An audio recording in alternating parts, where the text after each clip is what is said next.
Kasar Jamhuriyar Musulunci ta Iran ta gindaya wasu sharuɗai guda 6 wanda sai kasar Amurka ta cika su kafin ta buɗe mashigar Hormuz, inda ta ce ba za ta yi gaggawar buɗe mashigar ta Hormuz ba.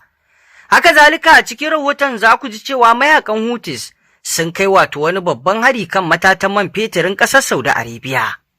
Shin ya abin ya faru? Masu saurare, ku biyo mu cikin wannan rahotannin labarai da muke tafa da su, inda za ku ji abubuwan da ke faruwa kamar yadda muka karanto muku kanin su, inda za ku ji cikakkun rahotannin labaran da ma wasu. Bari mu fara da sharuɗan nan guda 6 da ƙasar Iran ta gindaya kafin buɗe mashigar Hormuz. Oman ta ce tattaunawa na gudana tsakaninta da Iran akan ƙulla yarjejeniyar tabbatar da tsaro ga jiragen ruwa masu wucewa ta mashigar Hormuz. Yayin da Tehran ta yi gargaɗin cewa ba za ta gaggauta buɗe hanyar tekun mai matuƙar muhimmanci ba. A ranar Asabar dukkan ɓangarorin suka bayyana cewa tattaunawar tasu ta samu armashi, amma babu wani tabbaci kan lokacin da za a ƙulla yarjejeniya. Ma'aikatar harkokin wajen Oman ta yi gargaɗin cewa duk wani hari akan jiragen ruwa zai iya kawo cikas ga tattaunawar da ke gudana. Ministan harkokin wajen ƙasar Iran Abbas Arachi ya ce tattaunawar ta shiga zango na ƙarshe, amma har yanzu ba a cimma matsaya kan buɗe mashigar Hormuz ba. Tun bayan harin da Amurka da Isra'ila suka ƙaddamar kan Iran a watan Fabrairu, Tehran ta rufe mashigar Hormuz, wadda a kanta ake jigilar akalla kashi 5 cikin 100 na mai da iskar gas da ke amfani da su a sassan duniya. Tattaunawar baya-bayan nan ta mayar da hankali ne kan fatan kulla yarjejeniya tsakanin Iran da Oman a game da kulla wata haɗakar kula da mashigar Hormuz, wadda ake fatan za ta kai da daidaita jigilar mai ta mashigar. Ta danganta ne ga cika sauran sharuɗa da suka gindaya.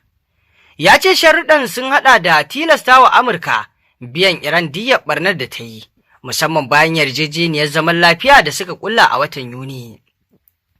Yarjejeniyar ta wargaje 'yan kwanaki bayan sanya hannu a kai, lamarin da ya kai ga hare-haren ramuwa tsakanin su.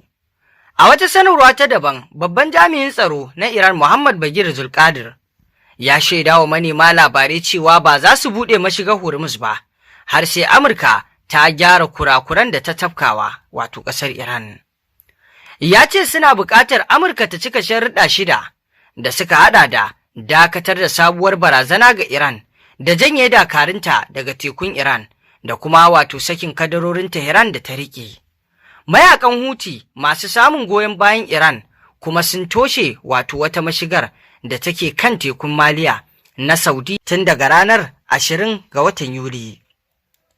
A farkon makon nan shugaban Amurka Donald Trump ya ce nan ba da jimawa ba za a ƙulla yarjejeniya da Iran, amma mataimakin shugaban ƙasar JD Vance ya bayyana shakku kan hakan, inda ya shaidawa jaridar Fox News cewa akwai sauran aiki idan har ana fatan cimma yarjejeniyar. Ya ce muna a tsakiyar batun ne yanzu, wannan dambarwa ba ta ƙare ba akan batun.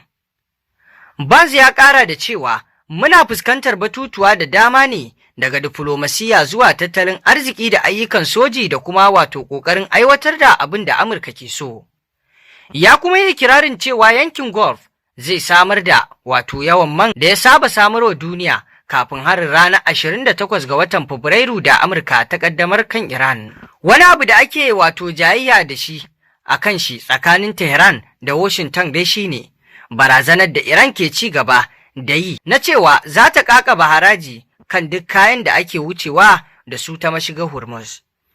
Kamfanin dillancin labarai na Reuters ya rawaito cewa jami'an gwamnatin Iran na cewa suna buƙatar a riƙa biyan su harajin kashi 5 zuwa 7 na duk kayan da ake wucewa da su ta mashigar Hormuz. Mr. Vance ya yi watsi da batun, yana mai cewa Iraniyawa sun shaida mana suna da shirin sayar da mashigar Hormuz. Gargaɗin da Oman ta yi game da kai hari kan jiragen ruwa a mashigar na zuwa ne bayan haɗaɗɗiyar daular Larabawa ta sanar ranar Asabar cewa Iran ta kai hari kan wani jirgin dakon mai mallakin kamfanonin ADNOC na ƙasarta. A ranar Asabar hukumar kula da sufurin jiragen sama ta Birtaniya ta ce an kai hari kan wani jirgi akan wato tekun Oman wanda nasu ne, amma sun ce ba a san wanda ya kai harin ba. Idan kuwa muka tafi zuwa ɗaya rahoton, mayakan Houthi sun kai hari kan matatar man fetirin ƙasar Saudi Arabia.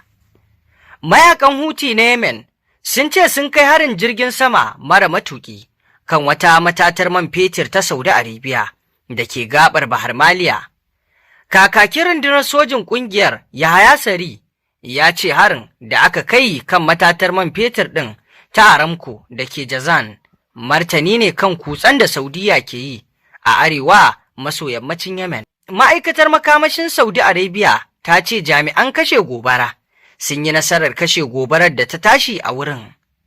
Mayakan Houthi sun sanar da kafa wato katanga ta ruwa wato kan Saudiya a watan da ya gabata, lamarin da ya sake rura wutar rikici tare da ƙara matsin lamba kan samar da makamashi a duniya, wanda yakin Iran ya haifar da shi. A gefe guda kuma babbar hukumar tsaron Iran ta yi gargaɗin cewa ba za a buɗe mashigar Hormuz ba har sai Amurka ta amince da wasu wato buƙatu guda 6, ciki har da wato sassauta takunkuman da aka ƙaƙaba wa Iran, biyan diya kan ɓarnar yankin da kuma wato kawo ƙarshen katangar da aka sanyawa tashoshin jiragen ruwanta. Idan kuwa muka tafi ƙasar Canada, an ayyana dokar ta ɓaci ne saboda gobarar daji da ta ɓullo. An ayyana dokar ta ɓaci a lardin British Columbia da ke wato yammacin Canada bayan gobarar daji da ta gagara kashewa ta tilasta wa dubban mutane tserewa daga gidajensu. Shugaban gwamnatin lardin David Ivey ya duk mutanen da aka bukata su tashi da su gaggauta tashi nan take, yana mai gargadin cewa gobarar na ci gaba da bazuwa cikin sauri sosai. Ya ce gobarar ta lalata wasu gidaje da kadarori, yayin da aka ceto wasu mazauna da suka makale sakamakon yadda wutar take kewaye su. Garin Somaliland da ke kudancin lardin na daga cikin wato yankunan da abin ya fi shafa, inda wutar ke ta ci gaba da wato ci ganga-ganga ba ƙaƙƙautawa tun ranar Juma'a. Jami'ai sun ce gobarar yanzu ta mamaye fiye da fili mai faɗin murabba'in kilomita 100. To masu saurare, ƙarshen rahotannin labaran kenan, kamar yadda kuka ji abubuwan da ke wakana. A yanzu dai, kamar yadda kuka ji, ƙasar nan ta Jamhuriyar Musulunci ta Iran ta bayyana sharaɗan da ta gindaya 6 har sai ƙasar Amurka ta cimma su sannan ta buɗe mashigar Hormuz, hanyar da ƙasar Amurka ke son Iran lallai ta buɗe ta saboda mahimmancinta a bisa jigilar mai da iskar gas da ake yi a wannan mashiga. Haka zalika kun ji kuma dakarun Houthis harin da suka kai a matatan man fetiri ta ƙasar Saudi Arabia. Shin wannan al'amari yaushe zai zo ƙarshe? Sai dai a zuba ido. Masu saurari me za ku ce kan haka? Mun gode.